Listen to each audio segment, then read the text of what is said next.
जब से भारत सरकार ने नई मिनिस्ट्री ऑफ कोऑपरेटिव बनाया है, थोड़ा सा नया सा एंथुजियाज्म है among the communities and also the initiative local level पे सोसाइटीज़ का रेलेवेंस क्या है, सोसाइटी क्यों बनानी चाहिए, इन सब को जानने के लिए बहुत सारे हमारे जो डिजिटल एंटरप्रेन्योर्स हैं उनको भी एक अपॉर्चुनिटी है कि वो सोसाइटी के साथ कैसे जुड़ें, सोसाइटी के गवर्नमेंट ऑफ इंडिया के इनिशिएटिव के साथ अपना कैसे सहभाग करें और वो सोसाइटीज़ क्यों बनाएं और कैसे बनाएं।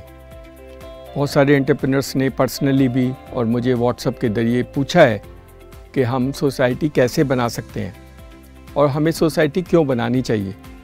ये प्रश्न वाजिब है और इसी प्रश्न की सीरीज़ में अब हम कोशिश करेंगे कि अपने डिजिटल एंटरप्रेन्योर्स को ये बताने के लिए कि सोसाइटी बनाने में क्या लाभ है, क्या सुविधाएं हैं और क्या अपॉर्चुनिटीज़ हैं और सोसाइटी बनाने से उनके जीवन में कैसे परिवर्तन आ सकता है और फिर सोसाइटी से भारत सरकार में जो सुविधाएं हैं वो कैसे प्राप्त कर सकते हैं।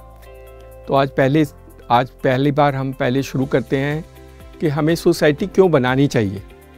देखिए, कोऑपरेटिव सोसाइटी का नाम सभी एंटरप्रेन्योर्स ने सुना होगा और कोऑपरेटिव सोसाइटीज़ ज़्यादातर कोऑपरेटिव सोसाइटी स्पेसिफिक पर्पस के लिए बनाई जाती हैं, जैसे मिल्क कोऑपरेटिव सोसाइटी है, डेयरी कोऑपरेटिव सोसाइटी है, फार्मर्स कोऑपरेटिव सोसाइटी है, इस तरह की बहुत सारी सोसाइटी है, फिशरी कोऑपरेटिव सोसाइटी है। लोग सोसाइटी बनाते हैं और ये society under societies act registration होता है इनका and they also get benefit. उनके जो भारत सरकार की या स्टेट गवर्नमेंट की स्कीम्स और प्रोग्राम्स हैं वो उनके मार्फत उनको बेनिफिट मिलता है।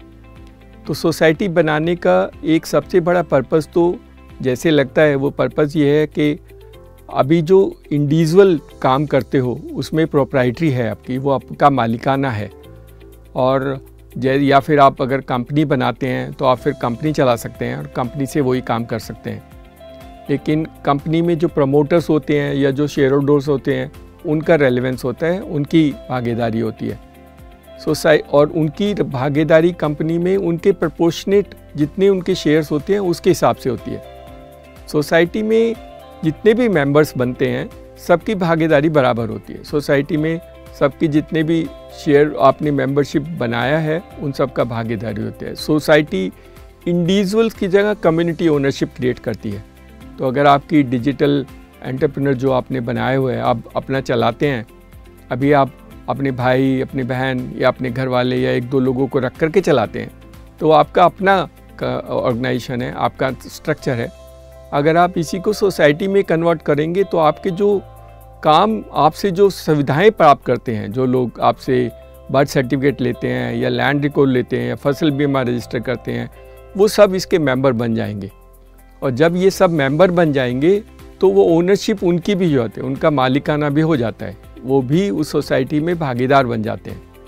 तो सबसे बड़ी एडवांटेज तो ये है कि इसमें कम्युनिटी का पार्टिसिपेशन होता है, कम्युनिटी की ओनरशिप क्रिएट होती है। ये सबसे बड़ा डिफरेंस है। तो अगर आप गांव में रहते हैं तो सारे गांव वाले लोग आपके साथ मेंबर बन जाएंगे और उससे कम्युनिटी ओनरशिप क्रिएट होगी। तो सबसे पहला फ़ायदा तो सोसाइटी का ये हुआ कि सोसाइटी में आप अपनी भागीदारी के अलावा जो गांव वाले हैं उन सबको भागीदार बना सकते हैं और उस एंटरप्राइज़ को सस्टेन और डेवलप कर सकते हैं। हम आज यहीं पर ख़त्म करते हैं और कल सोसाइटी बनाने के लिए दूसरे क्या कारण हैं उनके बारे में बात करेंगे।